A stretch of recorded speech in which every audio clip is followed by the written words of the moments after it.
Fala galera, eu sou o Arnaldo Leite, sou médico veterinário, trabalho com cães e gatos, mas nesse vídeo aqui eu tô para falar especificamente sobre os felinos e sobre um tema que é muito importante, muito negligenciado, pode acreditar, que é beber água. É o quanto seu felino ingere de água aí durante a vida dele. Se você tem gato ou gatos, provavelmente a maioria deles aí deve ter uma certa resistência, uma certa dificuldade em beber água, isso não é muito comum para eles durante o dia. Assim como o cachorro às vezes bebe um balde de água, isso não é muito comum para o gato. E essa dificuldade em beber água pode trazer vários problemas, várias questões de saúde, e eu tô aqui para te mostrar quais são e te fazer evitar todas elas. Bom, voltando um pouco aí no histórico do gato, existe uma teoria que diz que os felinos eles viviam lá no deserto e eles começaram a ser colocados aí para dentro das cidades para fazer controle de roedores, para caçar rato, na verdade. Isso aí há muitos anos atrás, lá no Egito Antigo. E sendo animais aí que conviviam em ambientes muito secos, eles não tinham aí um costume muito grande de beber muita água. A água ela vinha basicamente da caça. E essa história explica aí também por que alguns felinos eles têm uma vontade muito grande de estar na rua. Algumas pessoas que trabalham especificamente com felino falam que o gato ele não é um animal domesticado, mas ele é domiciliado, ou seja, ele foi colocado ali dentro de casa,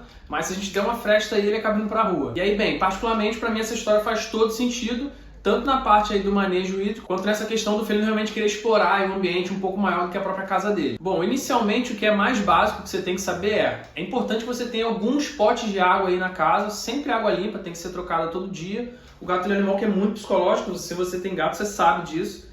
Se tiver aí um pelinho na água, um inseto na água, ele não vai querer beber essa água, ele vai preferir ficar com sede. Então a primeira dica é você olhar para isso aí, quantos potes de água você tem em casa, se essa água está sempre limpa, e se esse felino está procurando aí essa água nesses pontos da casa. Uma segunda dica é que você use pelo menos uma fonte de água em casa. Pode ser mais baratinho que você procurar pela internet. O gato naturalmente ele tem uma tendência de gostar de beber mais água corrente do que água que está parada. Então, como eu falei, você pode comprar uma fonte bem baratinha, ligar na tomada, aquela água corrente ele pode estimular o teu felino a beber mais água. Ou você pode fazer até uma tentativa na pia mesmo de casa. Você abre um pouco uma torneira, deixa só um filetinho de água ali correndo, vê se ele tem uma vontade ali maior de beber água dessa forma. E a ideia é você gastar aí alguns minutinhos do teu dia, né, abrindo essa torneirinha, que o teu felino justamente passe a beber mais água. Uma outra dica também é o uso do sachê. A grande maioria dos veterinários que é especialista em felino indica aí que seja colocado o sachê todo dia pro felino, porque aquela alimentação úmida, isso aumenta um pouco a ingestão de água também do gato. A recomendação é geralmente de pelo menos um sachê por dia.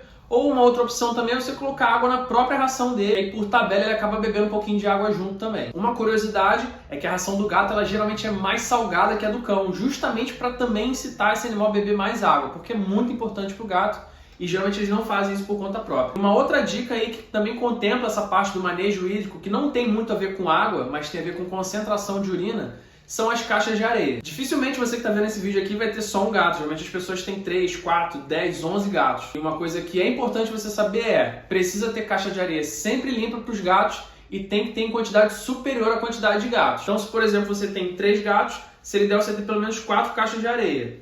Se você tem 10 gatos, pelo menos umas 12, 15 caixas de areia. Eu sei que pode parecer muito, mas se o animal estiver na reta da caixa de areia, ele está ali um pouco apertado para urinar e tem às vezes um outro gato que está no caminho dele, ele sabe que às vezes o gato pode mexer com ele, ele vai evitar de urinar ali naquele momento, porque de repente para evitar um confronto. Ou se ele chega na caixinha de areia dele e a caixa já foi usada, a caixa não está limpa, ele também não vai urinar ali e vai concentrar essa urina. Concentrando a urina, o principal problema aí que é mais comum de acontecer é a cistite, que é a infecção urinária. A urina é um subproduto aí de algo que tem que ser mandado para fora, tem que ser excretado, né? Os rins eles já filtraram aquelas substâncias ali e aquilo ali não precisa mais estar dentro do organismo do gato. E se ele fica com aquilo ali dentro da bexiga, isso aí é um chamariz para alguns tipos de infecção, principalmente a infecção urinária. Então a dica é evite ao máximo que o teu gato fique concentrando a urina. Sempre tem aí um lugar que seja propício aí, que ele goste, que ele sinta vontade e que esteja limpo para ele poder urinar a hora que ele quiser. Mais uma dica aí também que não tem muito a ver com água, é sobre a qualidade da ração. Você tem sempre que procurar colocar aí uma ração de ótima qualidade,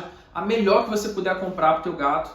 A ração geralmente ela vai estar ligada aí com o pH, o metabolismo do animal, e vai ter interferência no pH da urina. Então se essa urina tiver em pH inadequado aí do que deveria estar, pode ter formação de cálculos, tá? Pode ser que ela esteja ácida, pode ser que ela esteja alcalina. Se ela estiver fora do pH adequado, provavelmente vai começar uma formação de cristais que eles aglomeram e isso aí depois vira um cálculo. Pode ser tanto na bexiga quanto nos rins, que é até mais preocupante. Então, sem dúvida, ofereça sempre a melhor ração que você puder oferecer. Uma outra questão é a doença renal crônica, que obviamente se os rins não forem abastecidos aí durante a vida do gato de forma adequada, se a urina estiver fora aí do pH que é o mais adequado, se esse animal tem formação de cálculo, se esse animal tem cistite recorrente, provavelmente esses rins aí em algum momento eles vão ser afetados principalmente ao longo da vida do animal. Obviamente que animais aí mais velhos vão ter uma chance maior de desenvolver aí uma injúria renal aguda ou até uma doença renal crônica. Então, se você quer que teu felino viva aí por 15, 18, 20 anos, como é até comum da gente atender hoje em dia, você precisa ter muito cuidado aí com esse manejo hídrico do teu animal, principalmente visando aí a saúde dos rins no longo prazo. A obstrução uretral, que é muito comum em gatos machos, o animal às vezes ele fica impedido de fazer xixi, isso é muito grave, é uma emergência até. E claro, se você quer tomar conta aí, tomar cuidado dos rins do teu animal no longo prazo, é muito importante que você se preocupe aí com o manejo hídrico desse gato. E mais uma vez, as dicas são: vários potes de água pela casa, água sempre limpa, várias caixas de areia, de preferência numa quantidade maior que a quantidade de gatos, uso do sachê,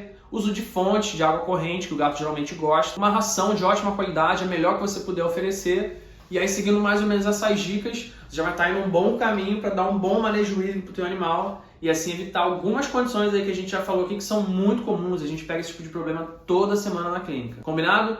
Então, se você gostou desse vídeo, deixa o like aí, se inscreve no canal, sempre tem muitas dicas aí de manejo, de saúde, de prevenção, enfim, tudo que você precisa saber para cuidar do teu cão e do teu gato. E compartilha esse vídeo aí para todo mundo que tem felinos. Isso é muito importante, isso é pouco falado geralmente. As pessoas vão acabar tendo ciência disso quando o animal já está com algum tipo de problema. Então, para evitar aí alguns problemas, cirurgias, para alongar bastante a vida desses gatos, segue essas dicas e compartilha esse vídeo. Combinado? Então, até a próxima.